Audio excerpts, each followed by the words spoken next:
Hi friends, my name's Heath with Living Meta, and I've got some props to show you how you can support yourself at home.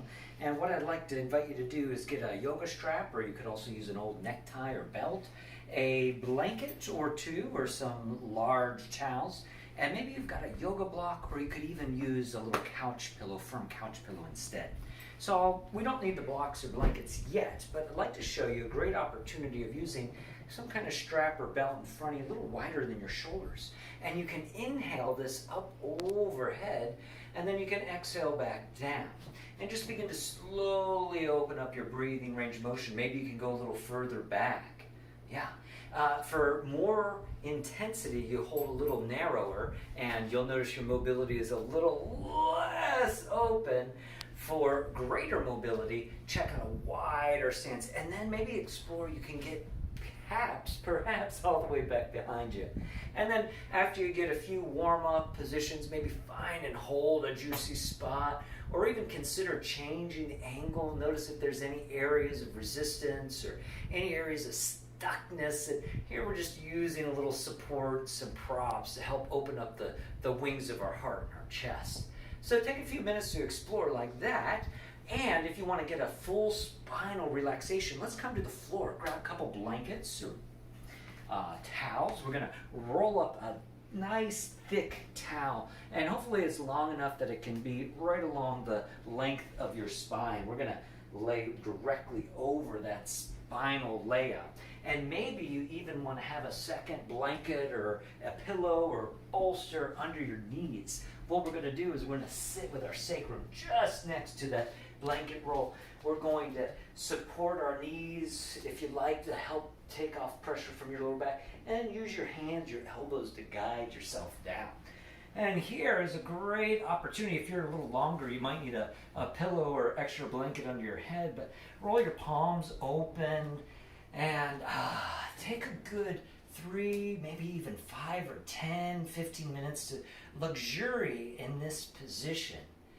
This is going to help counteract all that rounding and slouching that we do so often when we're sitting for much of the day. After you've enjoyed this for a few moments, what you can do is simply bend your knees. If you got something under your legs, move that out of the way. Roll over onto your side, just enough where you can press yourself up comfortably, safely. And now go grab that block, or maybe you've got a firm pillow. You could even fold up one of these old blankets in about a block-like shape. And so for this, if you want to focus low back relief, check out this Setu Bandhasana, the supported bridge building pose. And we'll start again on our spine. It's nice to have a little something cushy under your body, a mat or a carpet, something like this. And my knees are bent, feet flat, heels are about 1 hand length away from my seat.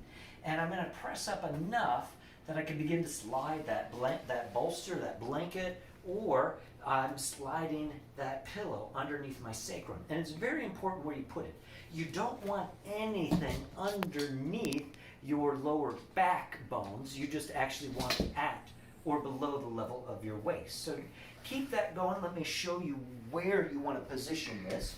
Right at or below your waistline level, not in your lower back. And you can have a head to toe orientation, or if you want more support, do a left to right orientation. So let's try that one more time. Taking a look, knees bent, feet flat. We'll lift up enough to slide that blanket or block or prop under there. And this is a beautiful L5-S1 decompression. I drop my sacrum, my pelvis, my body weight sinks into that. Again, roll the palms open, externally rotate your shoulders, open your heart, your brachial plexus, and thoracic outlet. And let's take some nice deep breaths. For some of you, this might be easy, and you can explore straightening one leg or even both legs flat. If you notice you start holding your breath or tightening, clenching, then back it off. Make it easier, make it simpler. Some of us, too, have a stretching practice in our life where maybe instead of the flat level, we could put the block at a higher level, too. So find what feels good for you, but the main idea, nothing in your lower back bones, in your lumbar vertebrae, only supporting that body, that top portion of your sacrum. And the ligaments take a little longer to release, so consider giving yourself a good, another 5, maybe even 10 minutes to help decompress low back tension, pain, even beneficial in some cases if it's safe for you to help with disc injuries by creating more space and decompressing the length of your spine. Hope you have some fun at home using some blocks to support yourself, feel supported, and enjoy your life a little more every day with a little extra support with props.